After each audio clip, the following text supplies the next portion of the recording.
93 FM.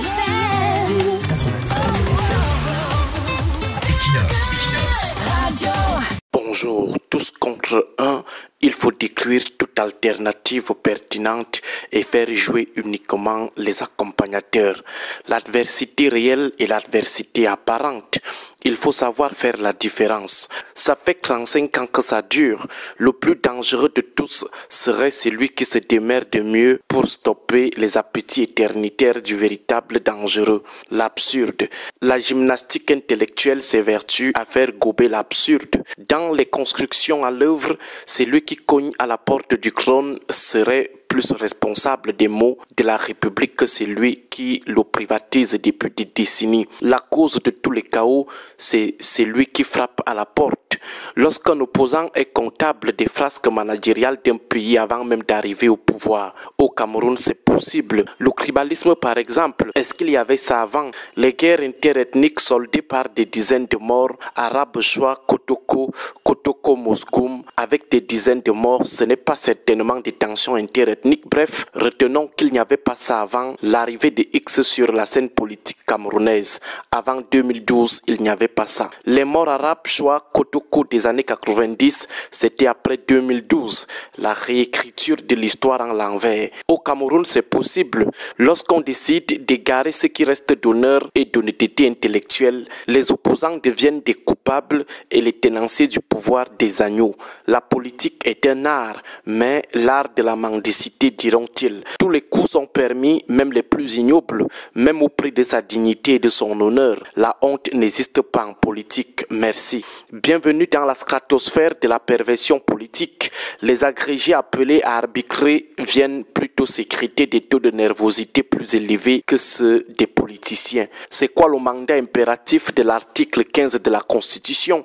C'est quoi le mandat représentatif de l'article 121 du Code électoral? Est-ce que les deux ne sont pas en contradiction? Si oui, le principe de la hiérarchie des normes juridiques ne consacre-t-il pas la victoire exclusive du mandat impératif qui revient d'ailleurs dans le paramétrage juridique des autres institutions représentatives? Et sinon, c'est quoi la notion de parti représenté? Est-ce un parti qui dispose au moins d'un élu en son sein ou alors un parti qui dispose d'au moins d'un élu en son sein mais élu sous sa bannière? Voilà des questions dont le non-sachant attend les réponses des agrégés appelés en renfort. À vous la parole, monsieur l'agrégé. Vous avez le micro, monsieur le grand politologue. Le peuple vous écoute. À la grande surprise générale, après 2 heures de temps consommé, aucune réponse à ces questions. Seulement des dogmes sans démonstration. Seulement la dictature des gros diplômes. On entend seulement c'est un faux débat. Une déclaration sans démonstration. C'est le plus grand agrégé qui parle. Taisez-vous, cher Toto. La dictature des autorités scientifiques. On entend seulement c'est un faux débat. Il y a une communauté qui a un agenda caché. Au grand politologue d'ajouter qu'il y a une intention manifeste de ne pas ramasser ses propres vomissures. Les mal intentionnés ne veulent pas admettre que le boycott relève de l'amateurisme politique. Le bal des insultes est ouvert. La science sans conscience commence à consumer nos savants.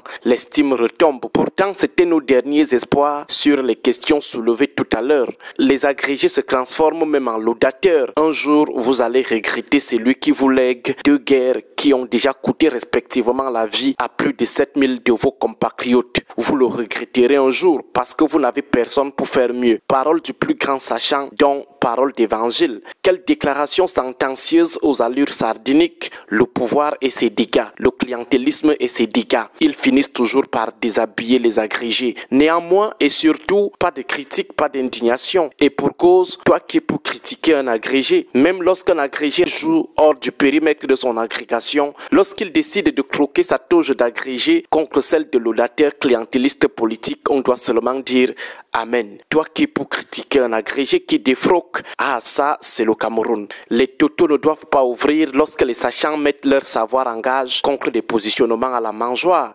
Sacré Cameroun.